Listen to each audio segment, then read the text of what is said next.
Olá pessoal, acho que vocês já sabem, mas a Itália é um país que tem a política bem complicada mesmo. É um país que tem muita burocracia, tem também corrupção. Não é tanto quanto no Brasil, mas também é bem ruim, principalmente para os padrões europeus. A Itália é um país que tem bastante problemas nesse sentido. A política lá é muito complicada, o próprio sistema democrático da Itália é bem conturbado. A Itália é uma democracia parlamentarista, ou seja, o poder executivo é formado a partir do poder legislativo. As pessoas votam nos deputados, nos senadores, e com isso é feito então o poder executivo, né? Os parlamentares escolhem então o primeiro-ministro e tudo mais. A Itália tem também o presidente, mas lá ele tem um poder muito menor do que o presidente aqui no Brasil. O chefe do executivo mesmo na Itália acaba sendo o primeiro-ministro, que as principais atribuições do poder executivo estão nas mãos do primeiro-ministro. E nas últimas eleições parlamentares na Itália, há 2 anos, foi formado um governo de coalizão, que tinha principalmente o movimento Cinque Stelle, que é um partido de centro-esquerda, o partido Lega, que é um partido de centro-direita, além de outros partidos também ali que estavam junto com a Lega, que eles também já tinham uma coalizão, né? E esses dois partidos eram bem diferentes desde o começo, né? O movimento Cinque Stelle começou como um partido que queria ser fora daquele eixo de direita-esquerda que já tinha na Itália já há muitos anos, né?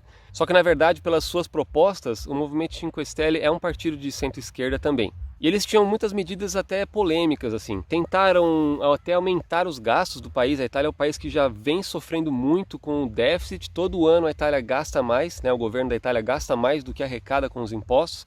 Isso está gerando uma dívida externa cada vez maior, uma dívida pública cada vez maior na Itália. E esse novo governo não propôs nada para mudar isso, não quis conter gastos, não propôs nada. Pelo contrário, eles até quiseram aumentar os gastos públicos. Eles propuseram, por exemplo, o reddito di cittadinanza, que é um valor que é dado para as pessoas por mês, como se fosse um benefício, para pessoas que não atingem uma determinada renda mensal. O governo, então, daria esse benefício, né, em forma de renda para as pessoas. Outra medida polêmica também do governo foi o chamado Decreto Salvini. Ele tem esse nome por causa do Matteo Salvini, que era o ministro do interior. Matteo Salvini é o líder da Lega, né? O partido que compunha esse governo no primeiro momento aí, após as eleições. E o intuito desse decreto era fazer parar o fluxo de pessoas chegando na Itália, né? Os chamados refugiados, né? As pessoas que entravam principalmente pelo mar ali, atravessavam o mar entre a África e a Itália.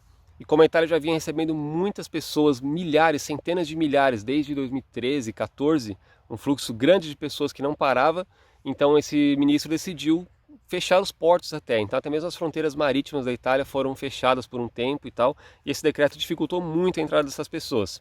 Essa medida foi apoiada pelo povo italiano, né? Afinal, a Itália já vem em crise desde 2008, talvez até antes disso, dependendo de como você analisar. Tem muitos desempregados na Itália até hoje, muitas pessoas passando necessidade, e a Itália não tem condição de ficar recebendo pessoas infinitamente, né? Porque se as fronteiras ficarem abertas, nada impede as pessoas de continuarem entrando, né? E um grande problema é a Itália não tem condição de verificar cada uma das pessoas que entra pedindo asilo.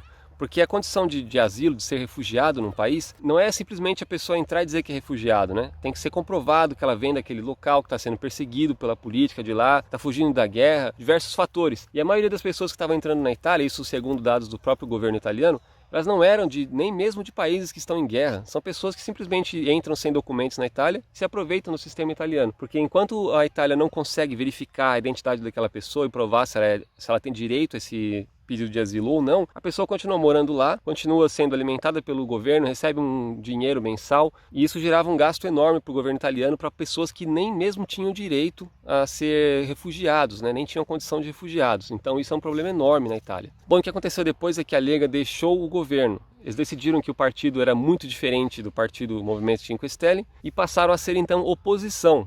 E com isso, Matteo Salvini deixou também o cargo de ministro do interior. Então, caso o movimento Cinque Stelle não conseguisse fazer nenhuma coalizão com outro partido, teriam que acontecer novas eleições, porque não era possível formar um governo. Eles não tinham maioria absoluta. E foi então que o movimento Cinque Stelle decidiu fazer uma aliança com o PD, que é o Partido Democrático, e isso é uma coisa que o movimento Cinque Stelle tinha falado que nunca ia fazer, que eles nunca iam se aliar ao PD, mas eles fizeram isso, só para não perder o governo, é claro, né? Bom, e acontece que o PD é o partido que estava no governo na Itália, justamente quando foi esse pico dessa crise de refugiados aí, né?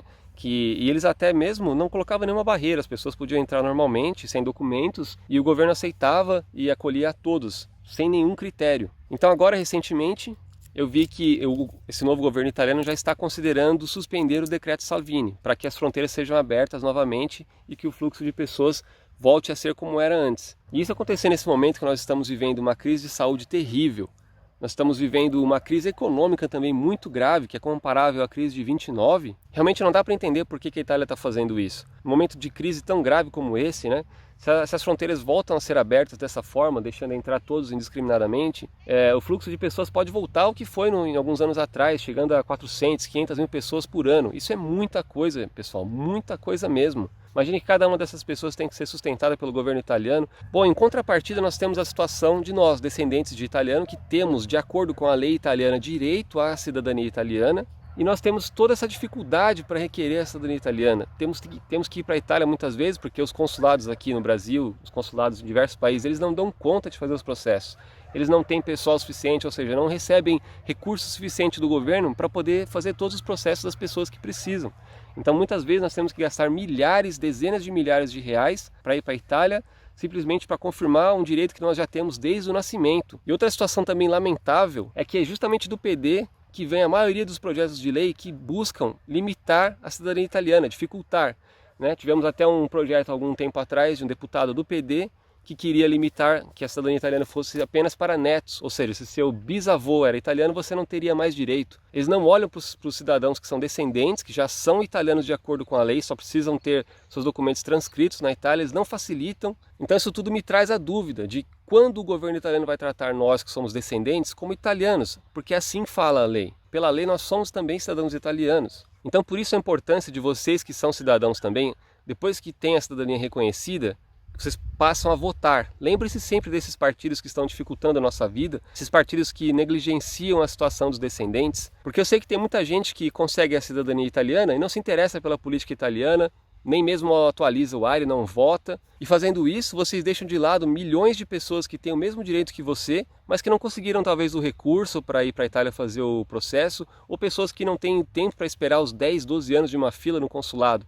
Essas pessoas também são cidadãos como você e também precisam ser representadas. É nesse momento que nós temos que buscar deputados, partidos que apoiem a causa dos descendentes. Eu sei que tem alguns deputados aqui que são eleitos na América do Sul, muitos deles têm essa bandeira de defender os descendentes, porque realmente eles também acabam sendo descendentes, também nasceram aqui no Brasil e são eleitos deputados ali no parlamento italiano.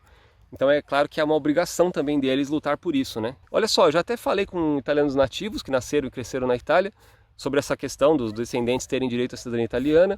E é claro, a Itália é um país que tem natalidade muito baixa, né? Apesar de estar com a economia ruim. Para o futuro a Itália realmente precisa que tenha novas pessoas entrando, que tenha imigrantes, porque os italianos não têm mais filhos. Isso é terrível, muito triste, né? Então, conversando com esses italianos nativos, eles também concordam que se a Itália precisa receber imigrantes, que sejam então os descendentes de italiano, que muitas vezes ainda mantém a cultura italiana, mantém a religião italiana, tem muito em comum. Só tem a barreira do idioma, né? Nós só temos a barreira do idioma, mas essa daí é muito fácil de transpor. Se for para morar na Itália, eu acredito que em um ano todo mundo já está falando. Vindo com português e um básico de italiano, você aprende rápido, né? Mas nós ainda temos muito em comum com os italianos, sabe? É bem diferente isso, e para eles tem muito valor. A pessoa que gosta da cultura italiana, que tem essa similaridade, isso tudo eles dão muito valor. Então o povo italiano está do nosso lado, sabe? Claro que vai ter um ou outro que não aceita nenhum imigrante de jeito nenhum, mas a maioria... tenho certeza que eles estariam do nosso lado. É realmente o governo italiano que, por algum motivo que não dá para entender, eles dão mais valor para aqueles que nem são refugiados do que para os descendentes que têm direito já garantido na lei. Então, pessoal, acho que pelo vídeo de hoje é isso. Gostaria só que vocês refletissem sobre tudo isso que eu falei.